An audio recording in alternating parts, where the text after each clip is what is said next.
आपका मेरे चैनल भक्ति का ज्ञान में हार्दिक स्वागत है। प्रिय भक्तगण, आज हम आपको एक कथा का श्रवण करा रही हूँ जो सुनने मात्र से आपके जीवन में सुख, संपत्ति और धन की वर्षा होगी। तो चलिए कथा को प्रारंभ करते हैं। भगवान शिव माता पार्वती से कहते हैं, संतान की लंबी उम्र के लिए जितिया व्रत की महिमा की कथा आज हम आपको सुनाएंगे। हे देवी, सुखनी और दुखनी नामक दो बहनों की कथा है। अगर आप यह कहानी सुन रहे हैं तो पूरा सुनिए। इस कथा को आधा अधूरा छोड़कर जाने की गलती मत करिएगा, क्योंकि इस पवित्र कथा को पूरा सुनने से मन चाहा फल की प्राप्ति होगी। इसलिए इस कथा को पूरा सुने। आप शिव भक्त हैं तो भोलेनाथ का अनादर ना करें। तो चलिए कथा प्रारंभ करते हैं। हे देवी, सुखनी और दुखनी दो बहनें थीं। सुखनी अपने नाम के अनुसार सुखी थी और दुखनी अपने नाम के अनुसार दुखी। दोनों एक ही पिता की संतान थीं, लेकिन उनकी माताएं अलग अलग थीं। दोनों ने राजघराने में जन्म लिया था, लेकिन उनकी किस्मतें अलग अलग थीं। राजा की एक रानी थी, जिनसे काफी समय बाद एक पुत्री का जन्म हुआ। राजा और पूरे राजमहल में खुशियां फैल गईं, लेकिन ये खुशियां अल्पकालिक साबित हुईं। पुत्री के जन्म के बाद रानी का स्वर्गवास हो गया, जिससे महल में मातम छा गया। राजा को अपनी पुत्री से नफरत हो गई, क्योंकि वह मानते थे कि उसकी वजह से उनकी रानी उन्हें छोड़ गई। इसलिए उन्होंने उसे अभागन कहकर उससे दूरी बना ली। राजा ने कहा कि वह कभी इस लड़की की शक्ल भी नहीं देखेगा। महल के सभी लोग और दास दासियां उस बच्ची के प्रति हमदर्दी दिखाने लगे। उन्होंने उसे दुखनी कहना शुरू कर दिया, क्योंकि वह जन्म से ही दुखी थी। राजा के मंत्रियों ने उन्हें समझाया कि बच्ची का इसमें कोई दोष नहीं है, उसकी माँ चली गई है और राजा ने भी उसे छोड़ दिया है, तो उसका क्या होगा। लेकिन राजा ने किसी की नहीं सुनी। दुखनी को दासियों के हवाले छोड़ दिया और खुद दूसरी शादी कर ली। दूसरी रानी महल में आई और समय धीरे धीरे बीतता गया। दूसरी रानी भी गर्भवती हो गई और उसने एक लड़की को जन्म दिया। महल में खुशियां मनाई गईं। राजा भी बहुत खुश थे। उस लड़की का नाम सुखनी रखा गया, क्योंकि उसके आने से महल में बहुत खुशियां आ गई थीं। राजा और रानी दोनों ही बहुत खुश थे, लेकिन रानी अपनी बेटी होने के बाद दुखनी को बिल्कुल पसंद नहीं करती थी। राजा भी उसे देखना पसंद नहीं करते थे। बिना माँ की बच्ची राजा और रानी की उपेक्षा का शिकार बन गई थी। धीरे धीरे दोनों बच्चे बड़े हो रहे थे। सुखनी भी दुखनी को पसंद नहीं करती थी। सुखनी हमेशा अच्छा खाना खाती, अच्छे कपड़े पहनती और एक राजकुमारी की तरह जिंदगी जीती थी। दूसरी ओर दुखनी बेचारी जो भी मिलता वही खा लेती और सौतेली माँ की डांट सुनती। कितना भी अच्छा कर ले, फिर भी उसे केवल ताने ही मिलते कि जन्म लेते ही माँ को खा गई। धीरे धीरे सुखनी और दुखनी दोनों बहनें बड़ी हो गईं और विवाह के योग्य हो गईं। अब राजा के सलाहकारों ने दुखनी के विवाह की बात की तो राजा ने कहा, हाँ, विवाह तो मुझे करना है। वैसे भी उस कुलक्षणी को इस राज्य से भेजना है। वह मेरे राज्य पर बोझ है। राजा ने कभी अपनी पुत्री को प्यार के बोल नहीं बोले थे। अब राजा ने रानी से विचार विमर्श किया कि दुखनी का विवाह करना है, तो रानी ने कहा, देखिए राजा साहब, दुखनी और सुखनी में 2 साल का अंतर है। दोनों विवाह योग्य हो गई हैं, लेकिन मेरी सुखनी का भी विवाह करना है। तो राजा कहने लगे, मेरी समझ में नहीं आ रहा कि दुखनी के लिए कैसा वर ढूंढूं, क्योंकि मुझे तो दुखनी से कोई लगाव नहीं है। वह कुलक्षणी है। मेरे घर में जो कुछ भी बुरा हुआ है उसकी वजह से हुआ। उसने अपनी माँ को खा लिया, जो रानी मुझे जान से प्यारी थी। वह मुझे छोड़कर चली गई। अगर दुखनी किसी दूसरे घर भी जाएगी तो वहां भी उसका बुरा साया पड़ेगा और उनके साथ भी कुछ बुरा हो सकता है। मैंने तो आज तक दुखनी का चेहरा नहीं देखा और न ही देखूंगा, लेकिन विवाह तो मुझे करना ही पड़ेगा। यहां से तो उसे विदा करना ही पड़ेगा। सौतेली माँ कहने लगी, देखिए राजा साहब, दुखनी की शादी किसी गरीब मजदूर के यहाँ कर दीजिए। अगर वह किसी राजमहल में जाएगी तो वहां भी बुरा हो जाएगा, तो सब लोग हमें ही दोष देंगे कि ऐसी अपशगुनी बेटी को हमारे यहाँ क्यों भेजा। जब पता था तो उसकी शादी हमारे राजमहल में क्यों की। इसलिए इसे कहीं गरीब घर में दे दीजिए और मेरी सुखनी के लिए अच्छा कोई राजकुमार ढूंढिए। रानी की बात राजा को सही लगी। राजा राजमहल में आया और अपने मंत्रियों के साथ विचार विमर्श करने लगा। जो मंत्री था वह बड़ा ईमानदार था। और राजा के प्रति बहुत सहानुभूति रखता था। लेकिन राजा उसकी कोई बात सुनने को तैयार नहीं था, क्योंकि मंत्री को दुखनी से बड़ी सहानुभूति थी और वह उसे राजा की गैर मौजूदगी में बेटी की तरह मानता था। लेकिन राजा के मन में सिर्फ यह विचार था कि दुखनी अपशगुनी है और वह कहीं भी सही नहीं रह सकती। जहां भी जाएगी बुराई ही करेगी। राजा के मन में एक दृढ़ धारणा थी, लेकिन मंत्री जी की बात राजा के सामने नहीं मानी गई। इसलिए नाई और पंडित को बुलाकर दोनों बहनों के लिए राजा ने जैसा वर बताया वैसा ढूंढने के लिए भेज दिया। नाई और ब्राह्मण दुखनी के प्रति गहरी सहानुभूति रखते थे। पूरी प्रजा भी दुखनी के प्रति हमदर्दी महसूस करती थी, लेकिन राजा के डर के कारण कोई कुछ बोल नहीं सकता था। बेचारे नाई और ब्राह्मण दुखी मन से चल दिए। राजा ने जैसा वर बताया था उसी तरह का ढूंढने के लिए वे राज्य से काफी दूर एक गांव में पहुंचे। गांव ठीक ठाक था, लेकिन एक नदी के किनारे एक झोपड़ी थी जिसमें एक बूढ़ी औरत बाहर चबूतरे पर बैठी अपने बालों में कंघी कर रही थी। वह बहुत बूढ़ी थी, उसका घर बिखरा हुआ था। नाई और ब्राह्मण जब उसके पास पहुंचे तो पूछने लगे, मैया तुम्हारे घर में कौन कौन है? बूढ़ी औरत ने उत्तर दिया, बेटा हम तो गरीब लोग हैं, मजदूरी करके पेट पालते हैं। मेरा एक बेटा है जो मजदूरी करता है और जितना कमाता है उससे ज्यादा उड़ा देता है, क्योंकि उसे काम में मन नहीं लगता। मैं भी जितना कर सकती हूँ करती हूँ। नाई और ब्राह्मण एक दूसरे को देखकर सोचने लगे कि यही घर दुखनी के लिए ठीक है। इसलिए उन्होंने बुढ़िया से बात की कि हम राजा की बेटी का विवाह तुम्हारे घर में करना चाहते हैं। बुढ़िया चौंक कर खड़ी हो गई और कहने लगी, अरे क्यों तुम मुझ बुढ़िया के साथ मजाक कर रहे हो? नाई और ब्राह्मण ने बुढ़िया को बैठाया और कहने लगे, माई हमारी बात ध्यान से सुनो। राजा की बेटी जरूर है, लेकिन न तो वह तुम्हें कोई दान दहेज देगा, न ही सानो शौकत से अपनी बेटी का विवाह करेगा। वह बेचारी दुखिया है, तुम उसे माँ का प्यार देना। वह बहुत संस्कारी लड़की है, लेकिन राजा की नजरों में गिरी हुई है। राजा उसे कुलक्षणी और सगुनी मानता है, परंतु पूरी प्रजा को उससे सहानुभूति है। लेकिन यदि वह आएगी तो तुम्हारा घर स्वर्ग बना देगी। वह बहुत अच्छी लड़की है, लेकिन राजा के खिलाफ कोई बोलने की हिम्मत नहीं कर सकता। बुढ़िया माई कहने लगी, ठीक है बेटा, मेरे बेटे का विवाह होना ही मुश्किल है। कौन अपनी लड़की मेरे बेटे के लिए देगा? मुझे तो इसी में खुशी है कि मेरे बेटे का विवाह हो जाएगा। अब नाई और ब्राह्मण वहां दुखनी का रिश्ता तय करके आगे बढ़ते हैं। वे उस राज्य के राजा से मिलते हैं जहां वे गए थे। वहां के राजा के राजकुमार के साथ सुखनी का विवाह तय करके वापस अपने राज्य आते हैं और राजा को सारी बातें बता देते हैं। निश्चित समय पर मुहूर्त निकालकर दोनों का विवाह एक ही दिन तय हो जाता है। दुखनी के विवाह में केवल 5 लोग आए। वे बड़े गरीब थे। राजा और रानी को कोई परवाह नहीं थी। जैसे तैसे फेरे हुए और दुखनी को विदा कर दिया गया। उसके साथ न कोई दान दहेज, न कोई सेवक सेविका, कुछ नहीं। बेचारी दुखनी आंसू भरी आंखों से अपने मायके से ससुराल के लिए विदा हो गई, अपनी किस्मत का लिखा मानकर। दूसरी ओर सुखनी की बारात बहुत ही धूमधाम से आई थी। राजा ने बहुत उत्साह से सुखनी का विवाह किया और बहुत अधिक दान दहेज दिया। घोड़े, हीरे, मोती। राजा ने अपनी हैसियत से अधिक सुखनी को दहेज में दिया। राज्य का राजकुमार और दूसरा राजा बहुत खुश हुए और सुखनी की विदाई बड़े ठाठ से हुई। दोनों बहनें विदा हो चुकी थीं। बेचारी दुखनी झोंपड़ी में आई और अपनी किस्मत पर फूट फूट कर रोने लगी। लेकिन उसने ईश्वर की मर्जी मानकर अपने पति और सासू माँ की सेवा में लग गई। उसकी सास बूढ़ी थी। दुखनी सासू माँ के हाथ पैर दबाती, कंघी करती, उनके कपड़े धोती और खाना बनाती। उसका पति मजदूरी करता था।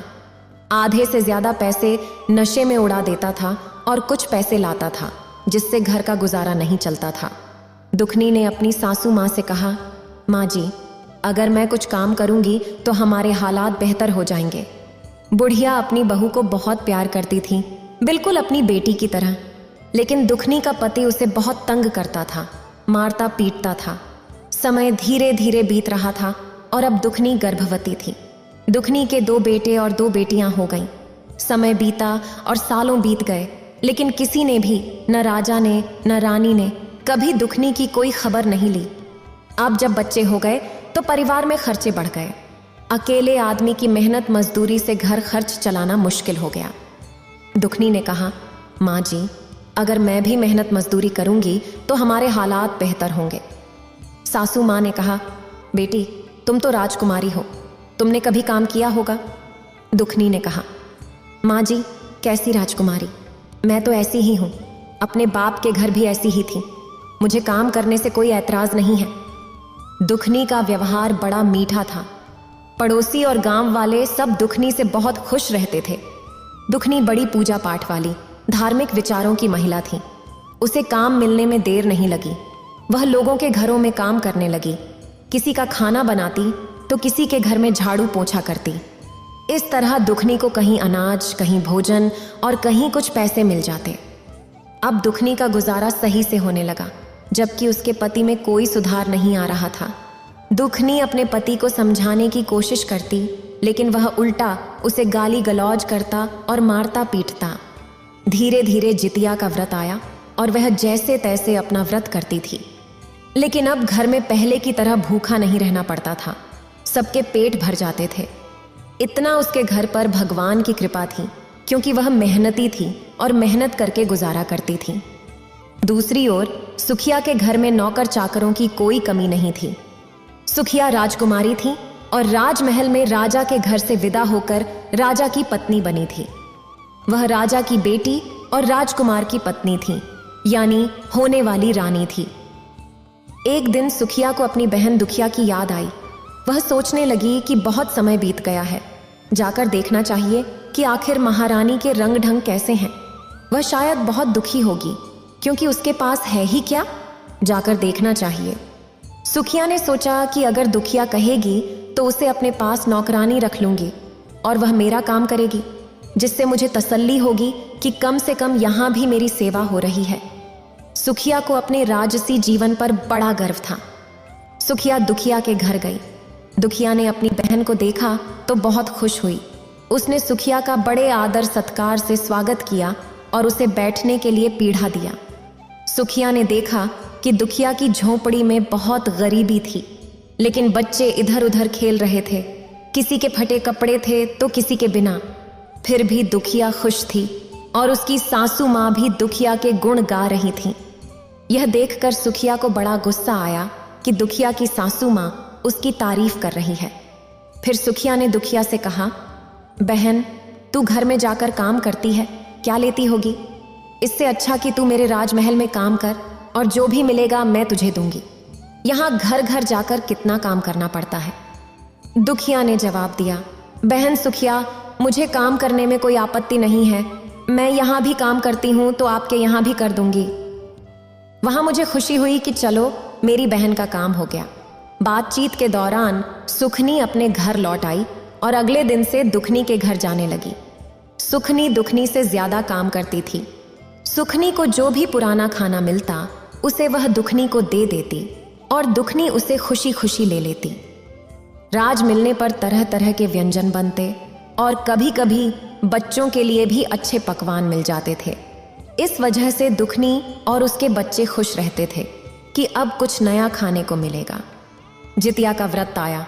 बच्चे कहने लगे, माँ, आज तो आप मौसी के यहाँ जाओगी, नए नए पकवान मिलेंगे, हमारे लिए भी कुछ लेकर आना। दुखनी ने कहा, ठीक है। दुखनी सुखनी के पास गई और कहने लगी, बहन, आज नहाए खाए हैं, जितिया का व्रत आ रहा है तो मुझे भी कुछ पकवान दे देना। बच्चे बहुत उम्मीद से बैठे हैं। सुखनी ने कहा, अरे दुखिया, कैसी बातें कर रही हो, काम कर, आज कुछ नहीं बनेगा, और उसे डांट दिया। बेचारी दुखनी रोती हुई अपने घर लौट आई। आज उसे पुराना खाना भी नहीं मिला। दुखनी रोती हुई घर आई तो बच्चे बोले, माँ, आज मौसी ने कुछ नहीं दिया। दुखनी ने कहा, नहीं बेटा।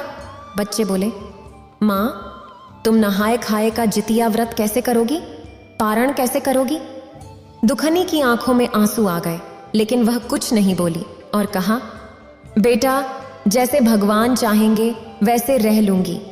अपने बच्चों की लंबी आयु और स्वास्थ्य के लिए मैं व्रत जरूर रखूंगी। मेरी धन दौलत जो कुछ भी है मेरे बच्चे हैं। लेकिन बेचारी दुखनी बहुत लाचार थी। वह अपनी भूख सह सकती थी, लेकिन बच्चों के लिए व्रत जरूर रखती। लेकिन आज सासू माँ और बच्चों को भूखा कैसे देखेगी? तभी दुखनी ने मन ही मन निर्णय लिया। उसने कुल्हाड़ी और रस्सी उठाई और कहने लगी, आज से मैं किसी के घर नौकरानी नहीं बनूंगी। अपना काम खुद करूंगी, जंगल से लकड़ी लाऊंगी और शहर में बेच दूंगी और इसी से अपना गुजारा करूंगी। अब वह लकड़ी लाने के लिए रस्सी और कुल्हाड़ी उठाकर जंगल की ओर चल पड़ी। अभी समय था, वह लकड़ियां बेचकर अपने व्रत का सामान ला सकती थी। बेचारी जंगल की तरफ सच्चे मन से व्रत माता का नाम लेते हुए बच्चों की लंबी उम्र की कामना करती हुई मन ही मन रोती जा रही थी। अपनी बेबसी और लाचारी पर चलते हुए उसने देखा कि जंगल के अंदर एक गाय है जो प्रसव पीड़ा से बहुत दुखी हो रही थी। गाय का प्रसव नहीं हो पा रहा था और वह बहुत परेशान नजर आ रही थी। दुखनी तो सच्चे दिल की थी, किसी का दुख उससे देखा नहीं जाता था। वह गाय के पास जाकर बोली, बहन तुम कौन हो? गाय ने कहा, मेरा नाम दुखनी है। बहन मेरी थोड़ी मदद करो, मैं प्रसव पीड़ा से बहुत कष्ट में हूं, मेरा प्रसव नहीं हो पा रहा है। दुखनी बेचारी गौ माता के पास। ये तो दुखनी की परीक्षा थी। उसने गौ माता का हाथ सहलाया, उसकी कमर पर प्यार से हाथ फेरा तो गौ माता का प्रसव हो गया और बछड़े का जन्म हो गया। गौ माता ने बड़े अच्छे से उसका धन्यवाद दिया। दुखनी ने गौ माता से कहा, आप बछड़े का ध्यान रखो और मुझे अभी लकड़ी लेने जाना है। गौ माता ने कहा, दुखनी बहन लौटते समय मुझसे जरूर मिलते जाना। दुखनी आगे बढ़ चली। रास्ते में थोड़ी ही दूर चली थी कि उसने देखा एक नागिन बार बार अपना फन जमीन पर मार रही थी और तड़प रही थी। दुखनी ने उसे ध्यान से देखा। ऐसा लग रहा था जैसे वह बहुत कष्ट में है। दुखनी को नागिन पर दया आ गई। वह उसके पास गई और बोली, नागिन बहन तुम इतनी परेशान क्यों हो? नागिन ने जवाब दिया, तुम कौन हो? मुझे देखकर तो लोग डर कर भाग जाते हैं और तुम मेरे पास आ गई हो। दुखनी ने कहा, नागिन बहन मुझे डरने की क्या जरूरत है? अगर तुम मुझे 10 भी लोगी तो क्या होगा? मेरे बिना यह दुनिया नहीं रुकेगी और मेरे मरने से तो अच्छा है कि धरती पर एक बोझ कम हो जाएगा। मैंने कभी किसी का प्यार नहीं पाया, माँ बाप के प्यार के लिए तरसती रही और यहाँ भी पति के प्यार में वह चीज़ नहीं मिली जिससे माँ बाप का प्यार भूल जाऊं। वह भी बस मतलब से बात करता है, आधा कमाता है और आधा उड़ा देता है। न बच्चों से मतलब है न मुझसे। जब उसका मन करता है तब घर आता है, नहीं तो नशा करके पड़ा रहता है। नागिन ने कहा, बहन दुखिया मैं क्या करूं? मेरी यह कैंचुली नहीं उतर रही है। लोग मुझे देखकर पत्थर मारते हैं और डरते हैं, लेकिन तुम मेरे पास आ गई हो। मेरी यह कैंचुली उतारने में मेरी मदद करो। दुखनी ने उसकी कैंचुली उतार दी। नागिन की तो जैसे सोने की काया हो गई। नागिन इधर उधर बड़े लचीलेपन से चलने लगी। नागिन ने कहा, बहन दुखनी तुम बहुत अच्छी हो, रास्ते में जब वापस आओ तो मुझसे मिलकर जाना। दुखनी वहां से आगे बढ़ चली। जंगल के अंदर उसने देखा एक बहुत ही बूढ़ी माई बैठी हुई थी। वह स्वयं जितिया माता थी। वह दुखनी की परीक्षा लेने आई थी कि वह अपनी परीक्षा में पास होती है या नहीं। भगवान की माया को भगवान ही जाने। दुखनी ने देखा बूढ़ी माई बहुत परेशान बैठी थी। वह बूढ़ी माई कहने लगी, अरे कौन हो तुम बहन, और इस जंगल में तुम क्या कर रही हो? दुखनी ने जवाब दिया, माँ जी मैं यहाँ लकड़ी काटने आई हूँ, लेकिन आप इस घने जंगल में क्या कर रही हो? जितिया माता ने कहा, बेटी मैं तो यहाँ झोपड़ी बनाकर रहती हूँ। मेरे पैरों में बहुत दर्द हो रहा है, चलने में दिक्कत हो रही है। क्या तुम मुझे मेरी झोपड़ी के अंदर तक ले जा सकती हो? दुखनी ने कहा, जरूर माँ जी। और उसने जितिया माई को कंधे का सहारा देकर उठाया। अंदर एक चारपाई पड़ी हुई थी। दुखनी ने जितिया माई को चारपाई पर बिठा दिया। जितिया माई के खुले बाल उलझे हुए थे और उनका रूप भयावह सा लग रहा था। मक्खियां उनके चेहरे पर भिनभिना रही थीं। जितिया माई ने कहा, बेटा मेरे पैरों में बहुत दर्द हो रहा है। दुखनी ने जवाब दिया, कोई बात नहीं माँ जी, मैं अभी आपके पैरों की मालिश करती हूँ। दुखनी ने जितिया माई के हाथ और पैरों की अच्छे से मालिश की। फिर जितिया माई ने कहा, बेटी मुझे नहाए हुए कई दिन हो गए हैं, मेरे बाल उलझ गए हैं और सिर में जुएं पड़ गई हैं। दुखनी ने कहा, माँ जी, मैं अभी आपकी सफाई कर देती हूँ। उसने जितिया माई को नहलाया, उनके बालों में कंघी की और जुएं साफ की। जितिया माई को नींद आने लगी और दुखनी ने उनका सिर अपनी गोद में रख लिया। जितिया माई सो गईं।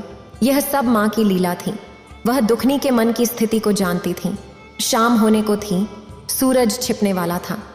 दुखनी के मन में यह नहीं था कि उसे लकड़ी बेचकर घर ले जाना है। वह बस यही सोच रही थी कि माँ ने उसे कितना प्यार दिया है। आज उसे अपनी माँ का प्रेम महसूस हो रहा था। माँ के लिए वह तरसती रही थी। उसे लग रहा था जैसे जितिया माई ही उसकी माँ है। जब जितिया माई की आंख खुली तो उन्होंने कहा, अरे बेटी, मैं तो सो गई, तूने मुझे जगाया क्यों नहीं? और देख, शाम हो गई है। अब तू घर लकड़ी लेकर कैसे जाएगी बेटा? दुखनी ने कहा, कोई बात नहीं माँ जी, मैं इसे ले जाऊंगी। इतने दिन नहीं ले जा पाई तो एक दिन और सही, आज नहीं तो कल ले जाऊंगी। जितिया माई ने कहा, ठीक है बेटा, जरा मेरा यह थैला जो टंगरा खूंटी से टंगा है मुझे पकड़ा दे। दुखनी ने थैला उठाया और जितिया माई को दे दिया। जितिया माई ने उसमें से एक पोटली निकाली और दुखनी को देते हुए बोली, बेटी, यह पोटली ले जा, इसमें कुछ लाल कपड़े में बंधा हुआ है, इसे घर जाकर खोलना। दुखनी बहुत खुश हुई। वह सोचने लगी कि आज उसने कुछ कमाया नहीं तो क्या, कम से कम किसी की मदद की है। यह सोचकर उसके मन में खुशी हो रही थी। दुखनी पोटली लेकर आगे बढ़ी तो उसे वहीं नागिन मिली। नागिन ने कहा, अरे दुखनी बहन, जरा रुको तो सही, मैंने तुमसे कहा था कि मुझसे मिलकर जाना और तुम चुपचाप चली जा रही हो। दुखनी ने कहा, नहीं बहन, बताइए। घर जाने के लिए थोड़ी देर हो रही थी तो सोचा जल्दी निकल जाऊं। नागिन ने कहा, बहन, तुमने मुझे 12 वर्ष की कैचुली से छुटकारा दिलाया। मैं तड़प रही थी। ये लो, ये मेरी नागमणि है, इसे ले जाओ। जिस घर में ये रहेगी वह घर 9 बार सिद्ध हो जाएगा। दुखनी बहुत खुश हुई। उसने नाग माता के हाथ जोड़े और वहां से चल दी। थोड़ी दूर ही पहुंची थी कि गौ माता ने आवाज लगाई, अरे ओ दुखनी बहना, कैसे चुपचाप चली जा रही हो? यहां जंगल में हम क्या करेंगे? हमें भी तो साथ ले चलो। दुखनी ने कहा, गौ माता, आप मेरे साथ चलेंगी? गौ माता ने कहा, हाँ, हम चलेंगे। देख, अब मेरा दूध तेरे घर के काम आएगा। तेरे बच्चे भूखे नहीं रहेंगे। मेरे दूध को बेचकर पैसे कमा सकती है और अपने घर का खर्च चला सकती है। अपने बच्चों को मेरा मीठा दूध पिला सकती है। अब बछड़ा और गाय दुखनी के साथ साथ चलने लगे। दुखनी आगे आगे, पीछे पीछे बड़ी सुंदर सी सफेद रंग की गाय और छोटा सा बछड़ा चल रहे थे। उनके गले में बंधी बड़ी घंटी टन टन बज रही थी। वे बड़े आराम से जा रहे थे। जब दुखिया अपने घर पहुंची तो दुखनी की सास बैठी हुई इंतजार कर रही थी। कहने लगी, अरे दुखनी, आज तो बहुत समय लगा दिया। बेटा, सुबह से तू भूखी थी और आज तूने कुछ खाया भी नहीं है। आज नहाकर खाना खा ले, कल तेरा निर्जल व्रत रहेगा, लेकिन तुझे पारण भी करना है। तू कैसे करेगी बेटा? नवमी के दिन वह अपनी सासू माँ से बोली, माँ जी, आप चिंता मत करो। मुझे तो लगा ही नहीं कि मैंने कोई व्रत रखा है। मेरे शरीर में तो अजीब ताकत का एहसास हो रहा है। मुझे नहीं लग रहा कि मैं आज इतनी परेशान थी। आज तो मुझे बहुत हल्का और खुशी महसूस हो रही है। जब वह घर आई तो उसने सारी बात अपनी सासू माँ को बताई। उसकी सासू माँ बोली, बेटा, यह तो बहुत अच्छा किया, तूने दूसरों की मदद की। फिर उसकी सासू माँ ने चौके को लीप दिया और एक दिया जला दिया। दुखनी ने वहां पर लाल पोटली रख दी। जैसे ही दुखनी ने लाल पोटली खोली, उसमें से सोना, चांदी, हीरे और मोती झड़ पड़े। यह देखकर दुखनी और उसकी सास की आंखें फटी की फटी रह गईं। बाहर गायें रंभा रही थीं। दुखनी बाल्टी लेकर गई तो गाय ने बाल्टी भरकर दूध दिया। सब लोग बहुत खुश हुए। शाम को जब दुखनी का पति मजदूरी करके आया तो उसने देखा कि घर में बाहर गाय बंधी हुई है और अंदर बड़ी रोशनी चमक रही है, क्योंकि वहां नागमणि रखी हुई थी। वह बहुत हैरान हुआ और कहा, अरे यह क्या है? दुखनी ने अपने पति को सारी बात बताई, जिससे उसका पति दुखनी से माफी मांगने लगा और कहने लगा, दुखनी, तुम तो साक्षात लक्ष्मी हो और मैंने आज तक तुम्हारी कदर नहीं की। तुम्हारे दुख को समझने में असफल रहा, मुझे माफ कर दो। दुखनी ने कहा, कोई बात नहीं स्वामी, देर आए दुरुस्त आए। लेकिन मैं इस बात से खुश हूं कि अब तुमने मेरी अहमियत समझ ली है। अब हमारे पास इतना धन है कि हम अपना अच्छा बिजनेस शुरू कर सकते हैं। उसका पति भी खुश हो गया क्योंकि अब उसे मजदूरी नहीं करनी पड़ेगी। वह गरीबी से तंग आकर नशा करता था क्योंकि अपने बच्चों की भूख नहीं देख पाता था और उसका गुस्सा दुखनी पर उतरता था, हालांकि वह दिल का बुरा नहीं था। अब दुखनी ने कहा, चलो कुछ धन ले लो और बाजार से जितिया माता की व्रत की तैयारी के लिए सामान लेकर आओ। दोनों बाजार गए और सामान लेकर आए। अब दुखनी के घर में जोर शोर से जितिया व्रत की तैयारी होने लगी। 2 दिन बीत गए और दुखनी काम पर नहीं आई तो सुखनी को बड़ा ताज्जुब हुआ। वह सोचने लगी कि दुखनी को क्या हो गया है जो अब तक नहीं आई। सुखनी दुखनी के घर गई और कहने लगी, अरे दुखनी, तुम काम पर क्यों नहीं आ रही हो? दुखनी ने कहा, अरे बहन, मुझे अब किसी के काम की जरूरत नहीं है, तुम ही मेरे घर काम कर जाओ। सुखनी ने देखा तो उसकी आंखें फटी की फटी रह गईं।